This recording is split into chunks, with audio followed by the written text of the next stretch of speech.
যে যখন তাকে আলী লা তাকশিফ ফাকিজাক, তুমি তোমার রান খুলবা না, ওয়ালা তানজুর ইলা ফাকিজি হাইয়িন, আলী জীবিত ব্যক্তির রানের দিকে তাকাও না, ওয়ালা মাইয়িতিন, আলী মরা ব্যক্তির রানের দিকেও তাকাও না। মরা ব্যক্তির রান দেখা নিষেধ, তো জীবিত ব্যক্তির রান, এই যে ছেলেরা সিগারেট টানে আর প্যান্ট পরে হাঁটে, কত বড় নির্লজ্জের কথা। আল্লাহ হেফাজত করেন, আল্লাহ হেফাজত করেন। তো 9 নাম্বার নবীজি বললেন লজ্জা না থাকলে যা মন চায় করো।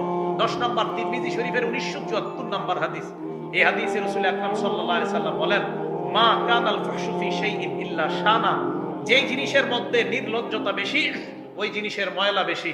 ওয়া কানাল হায়াউ ফি শাইইন ইল্লা জানা, যেই জিনিসের মধ্যে লজ্জা বেশি এই জিনিসের সৌন্দর্যতা বেশি।